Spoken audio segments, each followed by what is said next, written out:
It is a case that unearthed issues ranging from leaked medical records to interference by a government minister. In the latest twist, the issue of the charge against Anthony Walcott is taking center stage. Concerns are rife about the implications of the charge of maiming against Anthony Walcott if the young woman walks again. The victim and her family reached out to attorney-at-law Stanley Felix for assistance. He says maiming is a charge that requires proof of permanent disability of some sort, and according to Felix, therein lies the problem. If in fact the victim in this matter is not so injured with regards to her being a victim of maiming, then there is an issue, because the charge must reflect what it is that the person has suffered.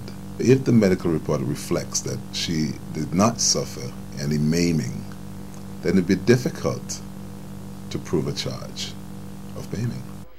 It is a reality that has not been lost on the defendant's attorney.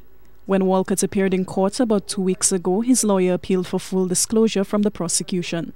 Marcus Foster asked to be privy to all the young woman's medical records, especially subsequent to her return to St. Lucia. When asked why his case appeared to rely so heavily on those records, Foster replied with a smile.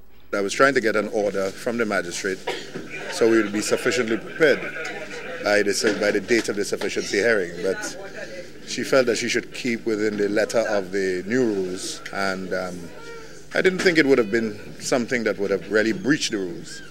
But we hope that the DPP is going to cooperate and give us all the necessary documents that we need. We really need to get some full medical evidence with regard to that. So you seem adamant that you want these records, particularly when the young lady returned from Martinique. Why is this so critical? Oh yes, well we won't say too much. I'm smiling. But Felix says all is not lost for the young lady and reports that Walcott could walk may be premature. He says the DPP retains the right to amend the charge if necessary. The fact that he is charged for maiming, it does not prevent the DPP from amending the charge to something else.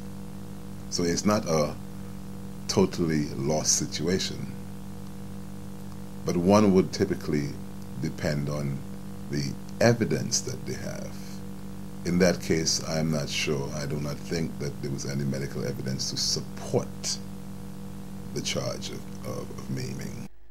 Walcott's next court date is June 19 for a sufficiency hearing. During that proceeding, the case will be presented in document form to the judge, who decides whether or not it goes to trial. Alison Kentish, HTS News, Channel 4.